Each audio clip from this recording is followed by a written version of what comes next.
बाद कभी ऐसा नहीं होगा। कहो तो समाज में जहाँ बोलोगे हम वहाँ कहने को तैयार, हम लिख के देने को तैयार है। हमें अपनी बेटियाँ, हमें अपनी परिवार देखना है। ये बात हम इनसे ही बोल चुके हैं। हम अपनी फुल मतलब भरी फैमिली में रहना है, हमें ऐसी फैमिली में जाना है। तो कह रहे थे वहाँ का माहौल ठंडा हो जाए, इसके बाद हम तुमको। पति के साथ बेरहमी से मारपीट करने का वीडियो वायरल होने के बाद पत्नी का रवैया बदला हुआ नजर आ रहा है। रात भर पति के घर के दरवाजे पर बैठकर अपनी गलती मानते हुए दोबारा गलती नहीं होने की दुहाई देते हुए समझौता पर अड़ी रही और भोर सवेरे अजयगढ़ थाना पहुंचकर पुलिस कर्मियों से पति के साथ समझौता करवाने की गुहार लगाई। महिला के साथ में छोटी बच्ची भी थी। पुलिस कर्मियों ने फिलहाल महिला को समझा बुझाकर उसके मायके भेज दिया है और कुछ दिनों बाद दोनों पक्षों के बीच समन्वय स्थापित करवाकर समझौता करवाने का आश्वासन दिया है। मामला इस प्रकार है कि अजयगढ़ निवासी लोकेश मांझी की शादी हर्षिता रेगबार से हुई थी। लोकेश अपनी पत्नी और छोटी बच्ची के साथ सतना में रहते थे और रेलवे में लोको पायलट की जॉब करते थे। लेकिन कुछ समय से पत्नी का व्यवहार बदल गया था। वह पति के साथ आए दिन मारपीट करती थी। लोकेश ने छिपे कैमरे से वीडियो बना लिया और सतना सिटी कोतवाली में एफआईआर दर्ज करवाई। इसके बाद जब वह अपने घर अजयगढ़ आया तो सबसे पहले पुलिस अधीक्षक के समक्ष शिकायती आवेदन प्रस्तुत कर बताया कि उसे यहाँ खतरा है, पत्नी उस पर हमला कर सकती है या झूठे प्रकरण में फंसा सकती है, जिस पर पुलिस अधीक्षक द्वारा अजयगढ़ थाना पुलिस को इस संबंध में निर्देशित किया गया। सोशल मीडिया में वीडियो वायरल होने के बाद पत्नी के द्वारा समझौता के लिए बात कही जाने लगी। 1-2 अप्रैल की रात हर्षिता अपनी बेटी के साथ पति के दरवाजे पर बैठकर समझौता की गुहार लगाती रही। अजयगढ़ थाना के पुलिसकर्मी भी पहुंच गए थे। सुबह अजयगढ़ थाना पहुंचकर पुलिसकर्मियों से समझौता करवाने की गुहार लगाते हुए बताया कि उससे बहुत बड़ी गलती हुई है, अब वह जिंदगी में दोबारा यह गलती नहीं दोहराएगी।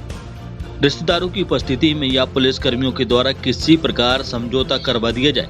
वह अपनी बच्ची और पति के साथ रहना चाहती है, अपना घर परिवार उजाड़कर जिंदगी खराब नहीं करना चाहती है।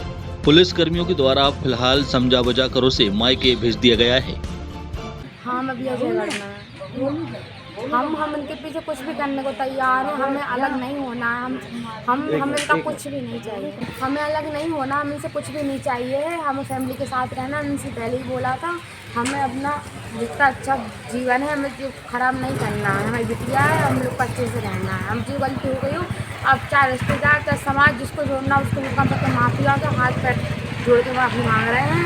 हमसे नहीं होगा कल तो हम लिख के दे रहे हैं। हमसे कोई गलती नहीं मिलेगी आज, कोई नहीं है। इसलिए हम क्योंकि हम माफ़ी मांगने आए हैं। हमारे दादा वहाँ पे भर्ती हैं, उनको कैंसर के मरीज़ हैं और वहाँ पे कुछ ना खा रहे हैं ना पी रहे हैं, हॉस्पिटल में भर्ती हैं, सब लोग वहीं पे लगे हुए हैं। इसलिए हमारे घर से कोई नहीं आया है और यहाँ पे हम आए। हमने घर वाले से कहा, हमने कहा हम वहाँ मरना मंजूर है लेकिन यहाँ मरना मंजूर नहीं है।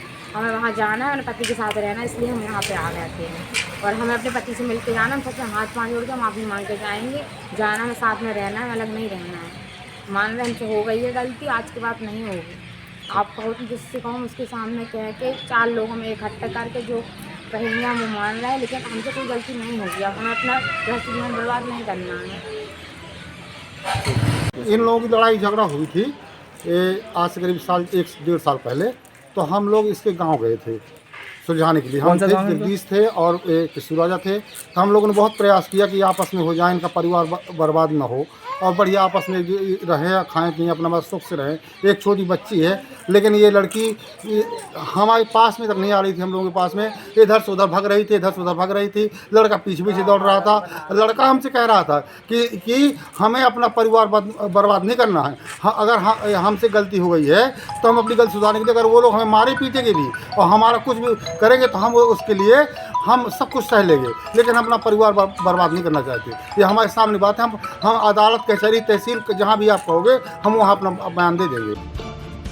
बुंदेलखंड प्लस के लिए पन्ना से अरमान खान की रिपोर्ट।